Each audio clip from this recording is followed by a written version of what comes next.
Well, good afternoon, folks. It is August the 20th. My buddy Troy Hendrickson and I are doing some trans-species conversions of our deer decoys into antelope decoys.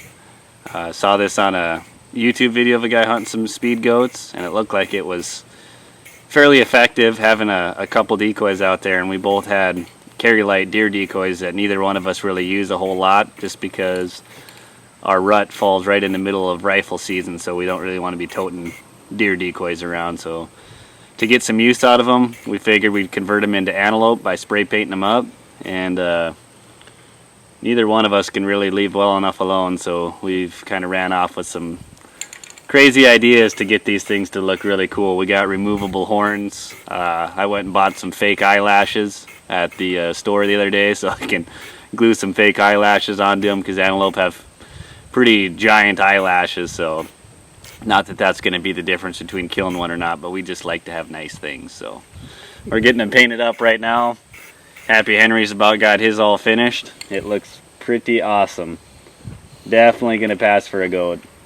So I'll work on mine, and then we got a couple other ones that we're going to paint up too that we ordered in to paint up as well. They're feeding decoys, so we could either use them as feeders or put them by water holes to simulate antelope drinking at the water hole and kind of make them feel a little more comfortable, hopefully draw them in. But I'm hoping to put a few of them to use this weekend. I got one last night shift tonight, and I'm heading out to Montana to try to kill a goat with my bow, so see what happens. And then it won't be too long, about I think a week and a half, until Josh McAllister is going to be here to chase goats out in Montana with me, and then we're going to get after some deer in North Dakota as well. But we're doing something a little out of the ordinary here, so I'll show you some of the clips of video we got of the decoys, a little before and after, and let's get after it.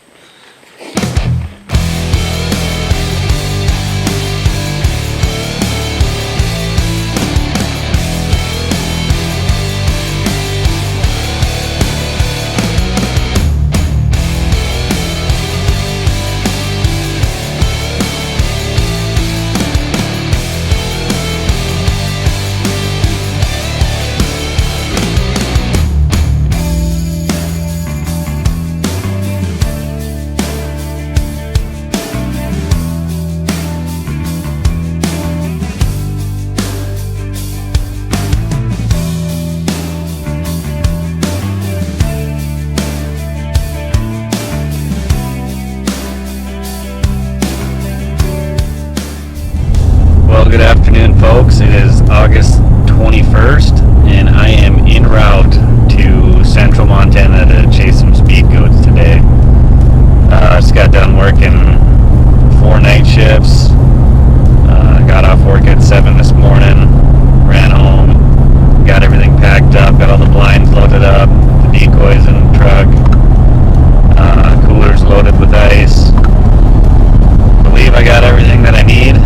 And we're going to do some scouting this afternoon, get some blinds up, see where the goats are, and maybe even jump in and try to sit a little bit this afternoon if we have time. But I'm going to get out and do a little legwork today, get some blinds out, and see what's going on. So stick with me. Let's get her done.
snuck in here this morning before it got light out, got my decoys out. It's just breaking day, and I can see at least 6 antelope already working their way down towards these fields.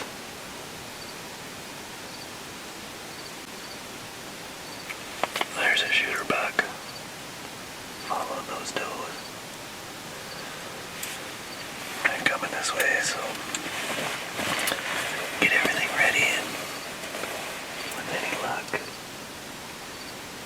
that big boy will come in to check out the decoys. We'll get a crack at him, so stay tuned.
Meh. Meh.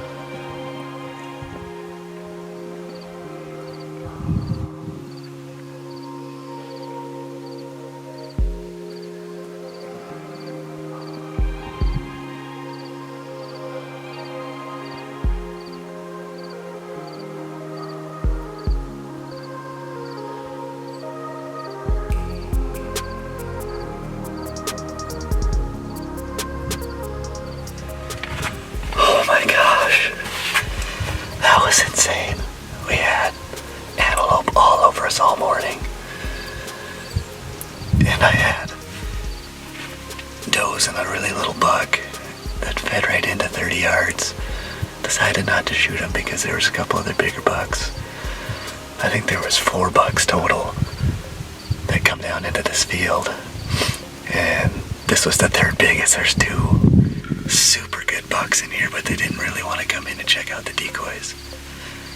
But this buck came from all the way down the field. I had a little fawn bedded right in my decoys, and he fed right in, and I said, well, he's not very big, but if he comes in under 30 yards and kind of interacts with the decoys a little bit, I said, told myself I'll shoot him. I got a buddy of mine, Josh McAllister, that's coming up here to hunt antelope with me here in less than a week now. And deer season will be opening up. We'll be chasing deer too. My dad's got an elk tag. I got a ton of stuff to keep me busy, so I wasn't going to be too picky or greedy when it came to shooting a goat that came within bow range. And those decoys, man, they did the trick. I know that's why that fawn hung around here, and I think that fawn's kind of what brought that buck in.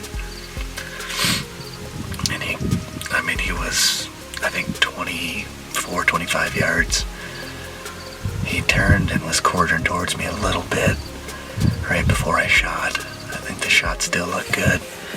He went wheeling around and up over the hill, and I haven't seen him come out, so I'm pretty confident he's laying dead right over that little rise. But that was awesome. Well, here he is, folks. It's August 23rd. It's only really my 2nd day hunting antelope this year. Yesterday I got some blinds moved around and didn't even really hunt except for a little while in the morning. Snuck into the blind about 5 o'clock this morning, well before it got light out. Got my decoys put out that Troy and I painted up here last week. And this guy was still feeding down on the other end of the field. He finally couldn't take it anymore. He come all the way over to investigate. Come right through the decoys, and I hemmed and hawed a little bit, but finally talked myself into shooting him when he got under 30 yards. He was about 25 yards away, and drew back, took my time, settled the pin, and when I finally got him to stop there, he kind of turned quartering towards me a little bit, so I tried to tuck it up against that front shoulder, and he actually did still drop just a hair when I shot, but the shot was evidently pretty good. Exited a little back, as you can see, but entry was good, and he expired in about 125 to 150 yards right over the hill from the blind. So super happy. Beautiful goat. Definitely wish I had a buddy out here to share it with me, see all the action, but I do a lot of stuff solo, and that's okay too. I really enjoy my time out here, so thank you, God. What an awesome morning. Beautiful goat. It's your turn, Josh. See you in a few days, buddy.